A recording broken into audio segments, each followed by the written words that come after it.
Salve, gurizada, tudo direitinho? Então tá, então vamos continuar com as nossas aulas sobre o período regencial. O que que a gente viu até então? Até então o que a gente viu foi que em 1831, Dom Pedro I, acuado pelas pressões políticas, pelos problemas ainda em Portugal, decidiu abdicar da coroa do Brasil em favor de seu filho Dom Pedro de Alcântara, que contava então com 5 anos. A partir daí, a gente viu que a Constituição previa a instituição de regências. Só que isso não estava bem solidificado, ao ponto de que a gente deveria ter uma única regência, de 1831 a 1847, até Dom Pedro II completar sua maioridade, e não foi isso que houve, né? Esse período foi encurtado, conforme a gente viu, até 1840, e durante esse período a gente teve 4 regências diferentes, aonde os grupos políticos que existiam no Brasil tensionavam e buscavam o poder.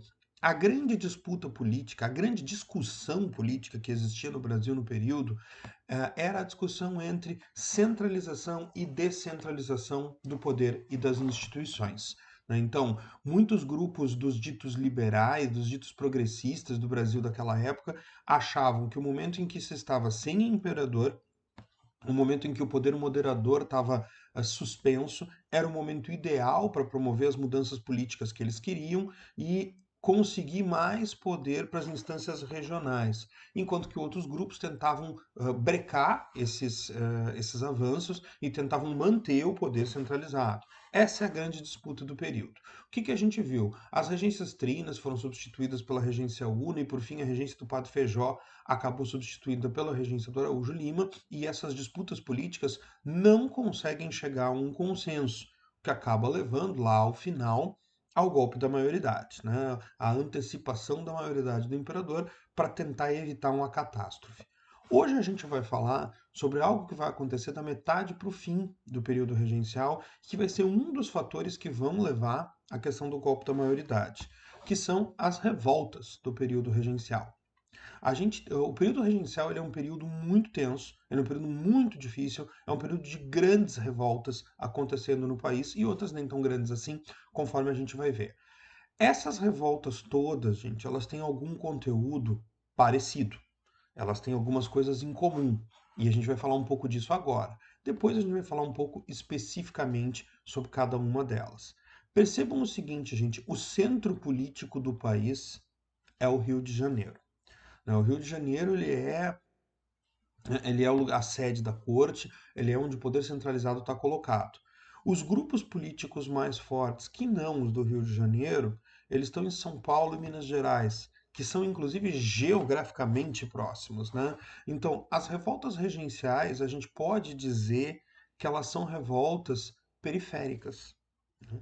Periféricas no sentido do sistema de poder político. Elas não estão no centro, né? Elas vão acontecer no Rio Grande do Sul, no Pará, no Maranhão, na Bahia. Elas vão acontecer teoricamente longe do centro político. Até porque quanto mais longe você está do centro político, mais você reclama da questão da centralização. Mais você acha isso ruim e mais você quer o poder dividido, né, gente? Então, todas elas têm esse fator em comum. Todas elas também vão ter, em maior ou menor grau, em maior ou menor matiz, influências iluministas. As ideias de liberdade, de igualdade, do iluminismo, elas vão estar presentes aqui. Elas vão estar presentes em algumas dessas revoltas com mais força, com mais clareza, em outras um pouco menos, mas em todas elas vai aparecer. E em todas aparece também o discurso político que no Brasil é chamado de liberal nesse momento. E o que é o liberalismo no Brasil no século XIX? É a ideia de descentralização do poder, de autonomia. E por isso que em alguns momentos, e isso é bem discutível, a gente vai falar em separatismo. Todas essas revoltas também, elas vão acabar falando em separatismo, mesmo que não fosse algo que de fato se pretendia. Mas a ideia era tentar separar para depois juntar e formar uma confederação. Enfim, eram essas ideias que acabavam aparecendo nesse contexto. Vamos falar sobre as revoltas em si, né, gente? Falamos sobre elas em geral e agora vamos especificar o que está acontecendo. Bom, A cabanagem, gente, vai acontecer na região norte, né? A cabanagem vai acontecer em Amazonas, no Amazonas, no Pará, vai começar em 1835, vai durar até 1840. A cabanagem, ela tem uma ampla participação popular, né? E quando a gente fala em participação popular na região norte, a gente está falando não só dos negros escravizados, a gente está falando também de população indígena. Então, muitos dizem, e lá no norte se diz isso com um tom de orgulho, assim, que a cabanagem ela é a maior revolta popular da história do Brasil, né? Então, o que que eles estão tentando nesse momento? Se separar, né, estabelecer um governo republicano, falam em abolição de escravidão, enfim. A cabanagem ela vai ter um enfrentamento muito violento por parte do governo central. E a gente chega a falar em cerca de 30 mil mortos, o que para a época é uma quantidade bastante grande de gente. A balaiada ela vai acontecer no Maranhão. E ela também é uma revolta com muita participação popular. Nesse sentido, as duas revoltas do norte, né, a gente do norte, nordeste, né, o Maranhão, nordeste meio norte, né, elas têm isso em comum, né, elas têm uma participação muito grande das camadas mais pobres, das camadas populares. A balaiada ela vai ser gestada por um conjunto de insatisfações. A pobreza generalizada do Maranhão no século XIX, a questão de que o principal produto da economia maranhense, que era o algodão, ele está sofrendo com a concorrência do algodão norte-americano, né? Os privilégios que vão ter um grupo muito pequeno de latifundiários e comerciantes de origem portuguesa, chamados de portugueses, tudo isso leva à explosão de uma revolta que também tem um cunho separatista, que tenta estabelecer uma ideia mais liberal. A balaiada é uma revolta, gente, que implode em cima de si mesmo, né? Então, os grupos que estão dentro, os balaios, né, os grupos que estão participando, eles acabam tensionando entre si, né? Então, a falta de projetos e a desunião acaba levando à desarticulação da balaiada, né? Na questão da repressão, a gente tem cerca de 12 mil mortos, também não é pouca gente que vai morrer no Maranhão. E por parte do governo imperial, aqui a gente tem a participação bastante importante do Luiz Alves de Lima e Silva, né, que será, ele não é ainda, será no futuro o Duque de Caxias, né? Ele é um militar que vai participar sempre com a ideia de manter a unidade do Brasil, né, de evitar que o Brasil se esfacele nesse período político tão complicado. Ainda no campo dessas revoltas, né, gente, na Bahia, a gente vai ter a revolta chamada Sabinada, que tem esse nome por causa desse senhor aqui embaixo, o Dr. Francisco Sabino, né? A Sabinada ela vai explodir em função da crise econômica na Bahia e em função do recrutamento de soldados na Bahia para lutarem na Revolução Farroupilha, né? Isso vai acabar levando à revolta. O projeto de separação da Sabinada, ele era um projeto temporário, né? A ideia deles era que a Bahia virasse um país independente até a maioridade do Dom Pedro, né? Que quando Dom Pedro se tornasse maior, a Bahia voltaria a fazer parte do Brasil. O que eles não queriam era as regências. Então, por isso que eu digo, gente, que às vezes essa questão do projeto separatista não é exatamente isso, né, gente? A Sabinada, ela tem um viés político bastante diferente da balaiada e da cabanagem. Enquanto na balaiada e na cabanagem a gente tem a participação das camadas populares, na Sabinada, a gente vai ter participação das camadas médias, né? A liderança é um médico, né? Então a gente vai ter, a gente não tem aqueles grupos populares com tanta força e, coincidentemente ou não, o que não aparece com força também é o discurso sobre a abolição da escravidão, né? E a gente vai ter também um número expressivamente menor, né, de gente morta, a gente vai ter 1.000 mortos aí no processo de repressão. Outra revolta que aconteceu no período, gente, e essa é a única revolta que é desvinculada da questão política, foi a revolta dos Malês, que aconteceu na Bahia em 1835. A revolta dos Malês, ela é uma revolta dos escravizados contra a questão da escravidão, e ela não chegou a ser uma revolta propriamente dita, ela foi uma conspiração. Ela foi um momento em que alguns escravos planejavam se revoltar e acabaram dedurados, né, acabaram denunciados por outros escravos mesmo. Os malês, eles eram escravos africanos de origem muçulmana, né, e por isso eles sabiam ler, escrever, eles tinham uma cultura muito forte, né. Então, a revolta dos malês ela foi uma revolta que expõe as grandes questões e diferenças dentro da própria escravidão no Brasil. Ela não chegou a acontecer porque foi entregue por outros escravos que não eram malês, acabaram entregando os malês. A maior de todas as revoltas regenciais, a gente diz maior no sentido cronológico, né, a gente aqui durou mais tempo, foi a Farroupilha. A Farroupilha explode em 1835 e ela só vai ser resolvida 10 anos depois, já em meados do Segundo Reinado, né? Ela leva tempo para ser resolvida. A Farroupilha, ela está incluída nesse conjunto de revoltas do período regencial. Então existe aí a questão de uma região periférica, existe aí a questão da insatisfação dos grupos políticos com a centralização do poder, tudo isso é verdade. A questão a grande questão que leva à Revolução Farroupilha, ou à Guerra dos Farrapos, né, ela é a questão do charque. O Rio Grande do Sul ele produz charque.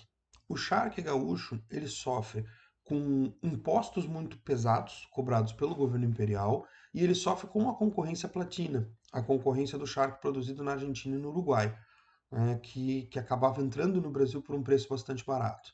Então isso é uma coisa que incomoda aqui no Rio Grande do Sul. Outra questão que incomoda é a questão do governo da província. Os estancieiros gaúchos gostariam de ter ingerência na escolha do governador do Rio Grande do Sul. E essa questão é que vai acabar levando ao estopim da revolta, né? O que faz eles brigarem é o governador nomeado pelas regências. Outra questão importante que também incomodava era a questão do contrabando. Muitos desses estancieiros eram também donos de fazendas nos campos do Uruguai e levavam o seu gado do Uruguai para o Rio Grande do Sul, do Rio Grande do Sul para o Uruguai, porque estavam levando uma fazenda deles para outra fazenda deles. A questão é que isso é contrabando, porque você está tirando e levando mercadoria de dentro do país. Os governos da província em geral, eles não davam muita bola para essa questão, mas vira e mexe chegava um governador nomeado pelo Rio de Janeiro e dizia: eu vim para acabar com o contrabando.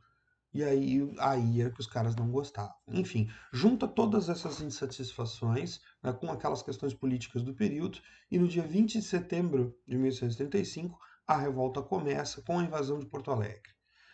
Aí a gente tem dois grupos combatendo, né, os farroupilhas e os imperiais. Cuidado que a gente tem que tomar, gente, historicamente, é o seguinte: é bem errado a gente dizer que farroupilhas são os gaúchos que querem se separar e imperiais são os brasileiros que não querem que eles se separem. Porque, fundamentalmente, a Farroupilha foi uma luta de gaúchos contra gaúchos, né? Ela foi uma briga de grupos políticos diferentes. Os farroupilhas, que não tem nenhuma relação com o tipo de roupa utilizado, era como se chamava o grupo político liberal no Rio Grande do Sul. Aqueles que queriam mais autonomia, aqueles que queriam mais poder local. Enquanto que imperiais eram aqueles mais próximos do governo do Rio de Janeiro. Tanto que a gente tem cidades aqui no Rio Grande do Sul como Porto Alegre, Rio Grande e Pelotas, que tiveram quase que o tempo inteiro da Farroupilha ao lado dos imperiais, né? Então, a cidade de Porto Alegre, a cidade de Rio Grande, o que essas cidades têm em comum?